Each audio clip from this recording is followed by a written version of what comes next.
everybody, and welcome to another brand new episode of T Watches a Scary Movie. My name is T, and of course, we are talking scary movies. I appreciate you tuning in for another brand new episode. Remember, new episodes go up every Wednesday night, the video version at 8:30 p.m. Mountain Standard Time. You can catch that on the YouTube page, which is youtube.com/C/Theron Reynolds Scary Movie. Otherwise, you can check out the audio-only version half an hour earlier on all your favorite podcasting platforms just by searching TWASM or T Watches a Scary Movie.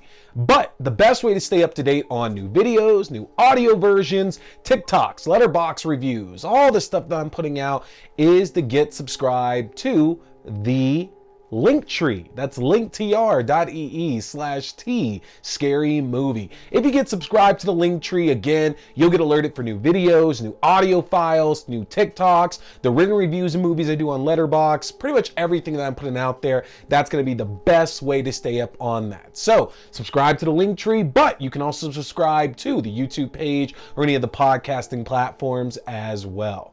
So what are we talking about here tonight, folks? The Texas Chainsaw Massacre video game was just released on the consoles and PCs here in the last week. And I wanted to take some time to talk about that game tonight because I got to do the beta test a few months back. And now that the game is out there, it's open, everybody's playing it. There have been millions of people playing it since it launched last week. We got to talk about that. So we're going to get to that a little bit later here. I'm going to share my thoughts on the Texas Chainsaw Massacre game thus far.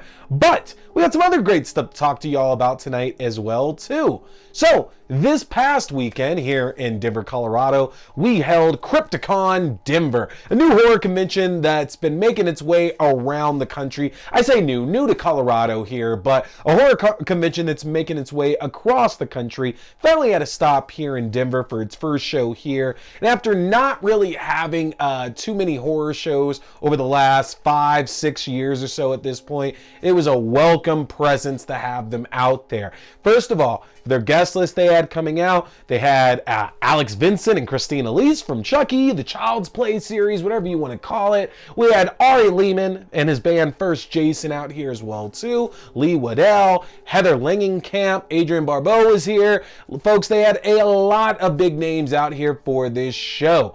And not to mention, in addition to everybody still being out there and still signing autographs, doing all the selfies and everything as well too, there are a number of great panels they had going on, along with a number of incredible vendors there as well. I ended up buying myself some more pins for my new horror pin backpack, and I also got myself a nice little Jason Friday the 13th Part 8 Jason Takes Manhattan keychain to go onto my backpack as well. So they had some really great stuff there to get to buy from the various vendors that were around there. And for a new horror show in Denver, not too bad of a turnout, honestly, from what it looked like. People were very excited about all the guests that were there, and they held it at a location that I think enabled them to get the maximum return on their investment for the show. From all accounts, looks like they're going to be coming back here for a second year. So if you do get a chance to check out a Crypticon show in your local area, make sure to go out and support, because these guys most definitely deserve that support. The more we show out on these horror cons, the more that'll start springing up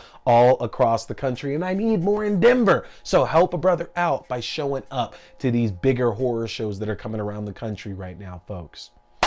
What else though? What else? So actually just launched recently here on Netflix is the zombie reality show Zombieverse, which takes a group of unsuspecting people who believe that they are here to be a part of a dating show. They're all influencers in one way or another, and suddenly there is a zombie outbreak.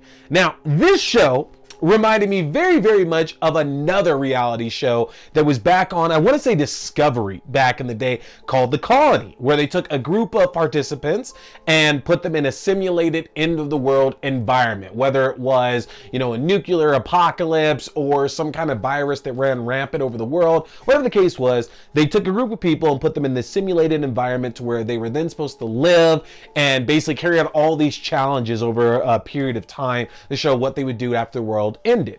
Now, what was so cool about that show was the fact that even though the participants were obviously told, like, yeah, this is just a simulation and everything, they put everything in such a structured environment that even in some of the later episodes where the participants had to fight people like invading their living space, and that were trying to like steal from them, it was still very, it wasn't corny. It was very believable, because even though we know they're not gonna be like trading punches or cutting each other or shooting each other or anything like that, they still managed to make it a very, very believable situation and scenario to show out on this show. And my fear for Zombieverse was, okay, how much do you actually tell your participants? Because in 2023, which I assume when this show was actually filmed in the first place, it's hard that most people wouldn't know about zombies at this point, all right? Unless they are a couple generations above us, which I just turned 36 a couple weeks ago. But unless they're that much more older than I am, I think your casual person you're gonna walk by on the street knows what a zombie is. And especially in this day and age, I think our fight or flight response is so high up there after everything we've dealt with over the last few years that my worry for this show was that these people would get on it and they'd have to knock a zombie out. Like, they'd straight up just have to punch a zombie in the face, because what would you do in that case? All right, if you're not given much information and maybe you're told you're going to be on this dating reality show, not realizing you're actually being locked into a social experiment surrounding zombies for who knows how long at this point, don't you think you might take a swing at somebody coming to bite you? And so that was my biggest worry with this show. Everything else I was going to be cool with, but I was really curious about where they would go with this. There was a film that came out not too long ago, which I'm trying to look up here what it was, because I can't remember what the name it was. Dead Set. That's what it was. So for those of y'all who are huge Big Brother fans, there was this film that was made back in the late 2000s, 2008 or so, called Dead Set, that had Riz Ahmed in it, I believe. That was about these people who were on on Big Brother, and there was a zombie outbreak that suddenly occurred out of nowhere. And honestly, I actually thought it was a really, really good, like really good premise. And it's written, I'm pretty sure it was done by Charlie Brooker, the guy that did Black Mirror.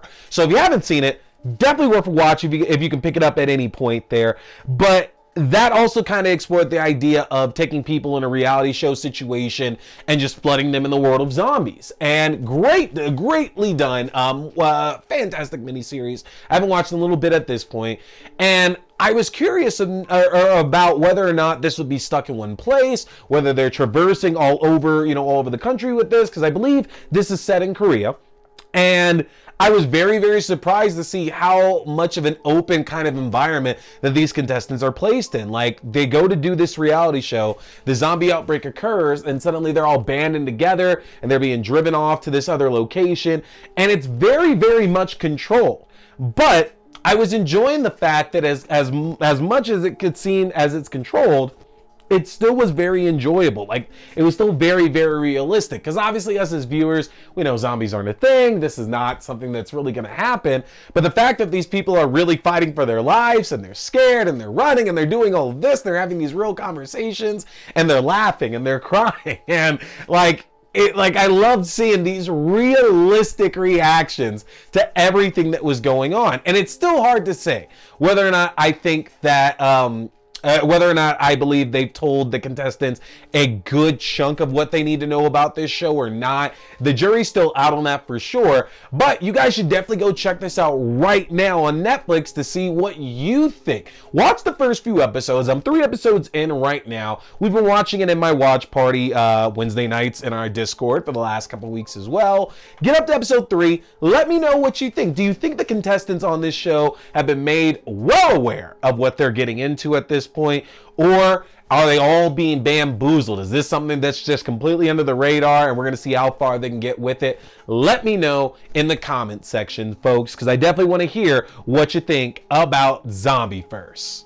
All right, so with that, we're going to take a short little break here. You can find out a way that you can save 20% on anything at the Fangoria store. And when we get back, I'll be talking Texas Chainsaw Massacre, the game. Hey everybody, Looking for a great way to stay up to date on horror news, as well as read the best of articles on anything scary out in the world right now?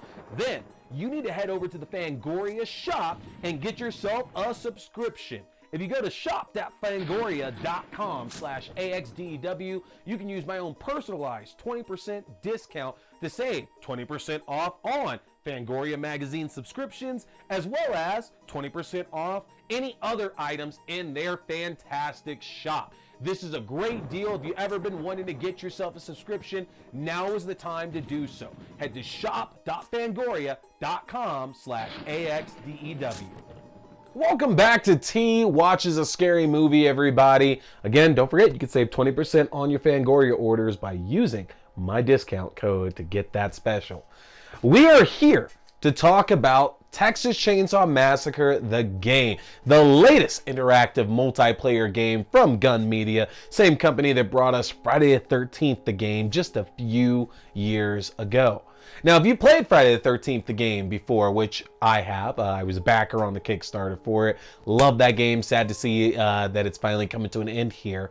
But that game was made in the realm of, or the world of, the Friday the 13th series, to where players had a chance to play either as Jason Voorhees or as one of the unfortunate counselors at Camp Crystal Lake that are there to either defeat Jason and send him back to his grave for now, or escape through the night by one of very, very few means that the game provided to you. Now, the game itself was a very, very simple, and I don't mean that negatively, multiplayer game.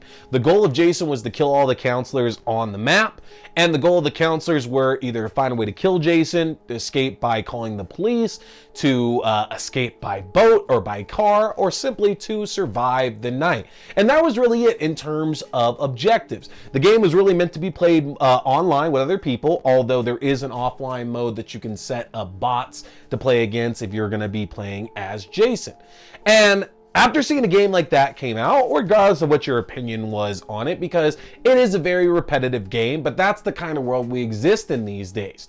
Now, Friday the 13th came alongside a number of other horror games in the same row that popped up, kind of like Dead by Daylight did, or even more recently, Evil Dead, the game, did as well, too. And we were starting to see a lot more licensed properties from our horror realm get out there. Dead by Daylight had a lot of guest killers in there, whether it was Ghostface, or whether it was Freddy Krueger, or Michael Myers, or Pinhead, or even Leatherface himself. So there's been a lot of talk about what could come next, which property was going to get adapted. And Gun Media decided they were going with the Texas Chainsaw Massacre. Now, the point of this game works very similar to the way that it does with Friday the 13th. This time, you have a group of 4 victims that can be chosen from a list of 5. They're going against 3 members of the family, one of which obviously has to be Leatherface, but the others could be the hitchhiker or the cook that we've seen in various other films, but also 2 new members, Johnny and Sissy, who have joined the family as well. Now, the goal of the victims is to escape from the family, whether it's the house, whether it's the basement, whether it's the gas station, it doesn't matter. The goal here for these victims is to escape the clutches of Leatherface and his evil, evil family. While, of course, the goal of Leatherface and his family is to kill all of these victims. So, if you've seen the first Texas Chainsaw Massacre movie, that's about all you need to know to understand this game, as the game doesn't really pull much from the lore of the rest of the films. All you need to know is that in the original film, an unfortunate group of young friends wound up there on Leatherface's property, and the majority of them were all killed and eaten.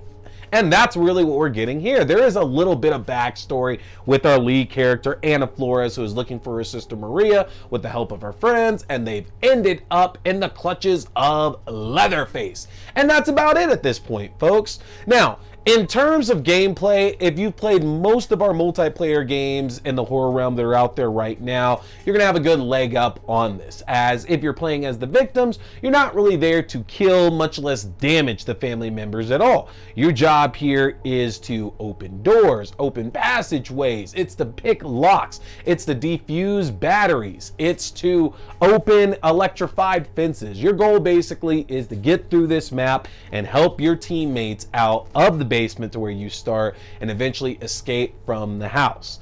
Now, if you're playing as the family instead, you have a number of different ways that you can set traps for these victims, that you can see or hear where they're at as well too, that you can destroy passageways that they're going through. So the gameplay very much differs depending on which side of the fence that you find yourself on. Now, I will say the game is absolutely suspenseful.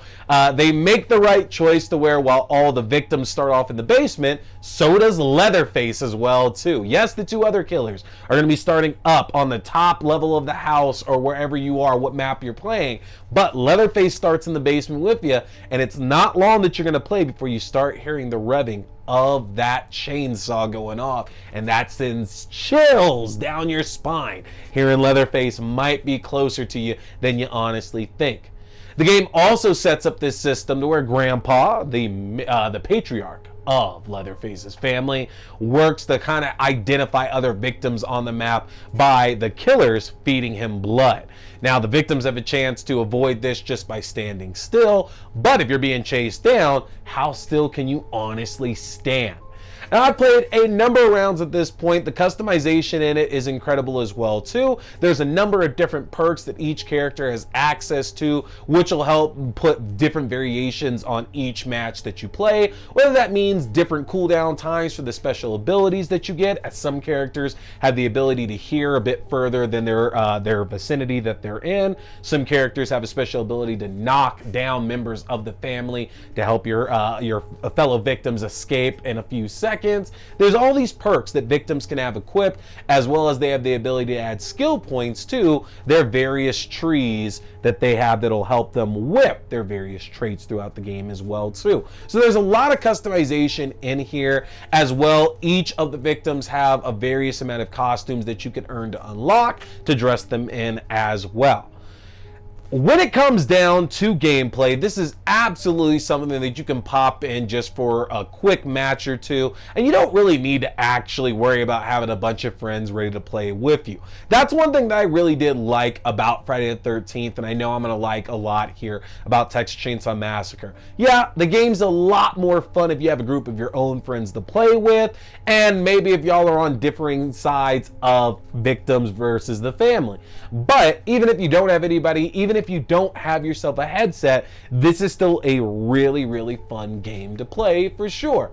Now, of course, we can hope for that there's going to be more DLC coming out down the line. As the game is very much based on the first movie and the first movie alone, you know, it's been alluded to that we're not really going to get that much else from a lot of the other films. So I don't know what that means in terms of skins for Leatherface, skins for the other characters, or other maps. I would hope that we could at least get maybe a couple of other maps, you know, if they could by chance do the meat shop from maybe Jessica Biel's Texas Chainsaw Massacre, or the different variations of the house like from Leatherface would be nice as well too. You know, there's a lot of other things that they can go with, and with the game just launching, we have plenty of time to see what updates are coming down. But folks, you gotta get a hold of this game. It's free right now for Game Pass members, so you're an Xbox person, you are very much in luck here right now. But the game is available for PlayStation. It's also available for Steam right now as well too. So folks, go out and pick that up right now. And of course, if you're going to be playing online, you can catch me online playing from time to time as well too. Check out my Twitch channel. I'll be throwing a schedule up there so you can see when I'm going to be playing next. And you can jump on and play a few rounds with me as well too. Let me know in the comments, have you been playing the Friday the 13th game, Evil Dead? Are you jumping on the Texas Chainsaw Massacre game right now? Folks, I want to hear it. Let me know. That's going to do it for us tonight here. Folks, we are right here at the spooky season. We got one more week till we start September, and then It's time for our annual horror movie marathon. So be ready, because I'm going to be releasing a lot of information on what that schedule is going to be looking like throughout the months of September and October. But that's it for tonight, folks. My name is T. We've been talking scary movies. Stay scared. Hey everybody, I appreciate you tuning in for another brand new episode, movie review, game review, whatever it is now at this point. Don't forget, you want to get subscribed to my official channel so you can stay up to date for when I'm dropping new episodes, reviews, news, whatever it is. The best way to do that is get subscribed to my link tree. That's going to be linktr.ee/tscarymovie. Again, linktr.ee/tscarymovie. That'll keep you up to date with new videos, podcast links for the audio-only version, as well as my letterbox where you can find written reviews. Get subscribed, and don't forget, keep watching scary movies, folks. Stay scared.